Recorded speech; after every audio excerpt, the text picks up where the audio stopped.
10, 9, 8, 7, 6, 5, 4, 3, 2, 1.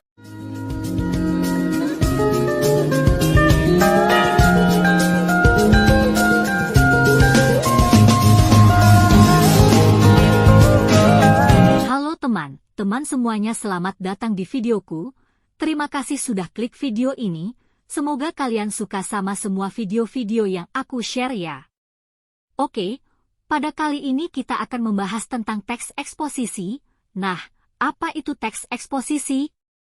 Dan apa struktur yang ada di dalam teks eksposisi? Yuk simak sampai akhir videonya. Pengertian teks eksposisi. Teks eksposisi adalah suatu paragraf atau karangan yang memuat informasi dan pengetahuan yang disajikan secara singkat, padat dan akurat. Teks eksposisi juga bisa diartikan sebagai teks yang memiliki fungsi menyampaikan gagasan-gagasan atau pemikiran-pemikiran tentang suatu topik. Tujuan teks eksposisi. Setiap tulisan pasti memiliki tujuan tertentu, begitu juga dengan penulisan teks eksposisi, pahami friend.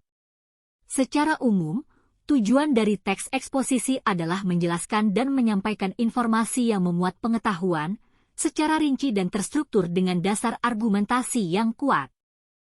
Struktur teks eksposisi. Membahas teks eksposisi tentu tak bisa lepas dari strukturnya, sebagai berikut. Tesis. Tesis atau pernyataan pendapat adalah bagian pembuka dari teks eksposisi. Bagian ini berisi gagasan utama yang ingin disampaikan berdasarkan fakta yang ada pada masalah yang diangkat.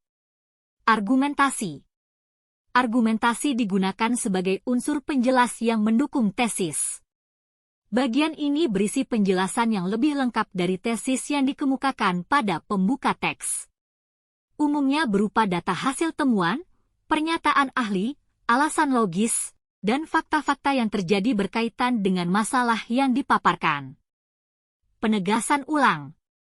Sesuai namanya, bagian ini bertujuan untuk menegaskan kembali atau menguatkan pendapat yang sudah disampaikan di awal. Penegasan ulang juga memuat tentang rekomendasi atau saran dari permasalahan yang diangkat. Ciri-ciri teks eksposisi. 1. Berisi informasi dan pengetahuan. Teks eksposisi harus memuat tentang informasi yang mengandung pengetahuan. Saat kamu membuat teks eksposisi, pastikan bahwa teks yang kamu buat sudah mengandung informasi penting yang berguna sebagai pengetahuan bagi pembacanya. 2. Penulisan yang singkat, padat dan to the point. Jika kamu perhatikan, teks eksposisi dan strukturnya memiliki penulisan yang singkat, padat dan to the point atau lugas. Jadi, saat kamu membuat teks eksposisi, usahakan agar pembahasan yang kamu jelaskan tidak keluar dari topiknya ya. Bahaslah poin-poin penting yang benar-benar diperlukan dalam masalah yang kamu angkat pada teks eksposisi. 3. Objektif dan tidak memihak. Poin ini sangat penting diperhatikan dalam membuat teks eksposisi. Pastikan teks yang kamu buat berisi informasi yang objektif tanpa memaksakan opinimu ya, pahami friend. Dalam membuat teks eksposisi, kamu tidak dibolehkan memasukkan pendapat pribadi yang dapat menggiring opini pembaca. Informasi, tanpa opini dan pendapat pribadi. Kaidah kebahasaan teks eksposisi. 1. Menggunakan bahasa yang baku. Poin pertama ini sangat penting kamu perhatikan dalam teks eksposisi dan strukturnya. Karena bersifat objektif dan berisi fakta, teks eksposisi harus menggunakan bahasa yang baku alias formal. 2. Menyatakan pendapat. Kamu diperbolehkan untuk menyatakan pendapat pada teks eksposisi. Namun, saat mengutarakan pendapat, usahakan jika pendapat kamu sudah dilengkapi oleh fakta dan data yang akurat. Misalnya dari hasil penelitian, data dari lembaga pemerintahan dan lain sebagainya. 3. Menggunakan kata ganti. Kata ganti adalah jenis kata yang digunakan untuk menggantikan posisi kata benda atau orang dalam sebuah kalimat. Contohnya, saya, kita, kami, mereka. 4. Menggunakan nomina atau kata benda. Kata benda adalah kata yang mengacu pada benda nyata atau abstrak seperti gambar, meja, rumah, dan sebagainya. Dalam sebuah kalimat, kata benda berkedudukan sebagai subjek. 5. Verba atau kata kerja. Verba atau yang biasa disebut kata kerja merupakan kata yang mengandung makna dasar perbuatan, proses atau keadaan yang bukan sifat. Dalam kalimat biasanya berfungsi sebagai predikat. 6. Menggunakan konjungsi atau kata sambung. Jenis kata ini digunakan untuk menghubungkan antar kata, ungkapan atau kalimat. Selain itu, konjungsi juga digunakan untuk memperkuat argumentasi dalam pembuatan teks eksposisi.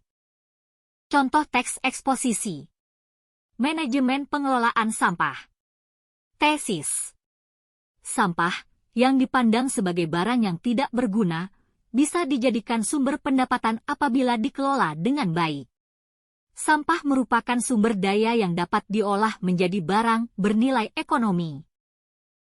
Rangkaian argumen. Apa yang telah dilakukan warga Pasar Ciputat, Tangerang, bisa dijadikan contoh. Warga setempat berhasil mengolah sampah dengan peralatan yang disediakan pihak swasta melalui perjanjian dengan pemerintah daerah. Contoh lain yaitu kegiatan yang dilakukan warga Kaliabang, Kota Bekasi. Warga serta pengurus RW setempat melakukan pengolahan sampah lingkungan. Sampah dapur atau sampah rumah tangga diubah menjadi kompos dan pupuk cair. Sampah yang diolah adalah sampah basah langsung oleh warga. Langkah yang dilakukan dengan sosialisasi kepada warga agar memisahkan sampah basah dan kering. Hasil kompos yang diperoleh bisa mencukupi kebutuhan warga dan lingkungan sekitarnya. Di samping itu, hasil kompos dijual ke instansi pemerintah dan swasta di lingkungan setempat. Produksi kompos dari sampah lingkungan bisa memberi kegiatan bagi warga dan pemasukan yang positif. Termasuk juga produksi pupuk cair bisa dirasakan untuk menyuburkan tanah warga. Penegasan ulang.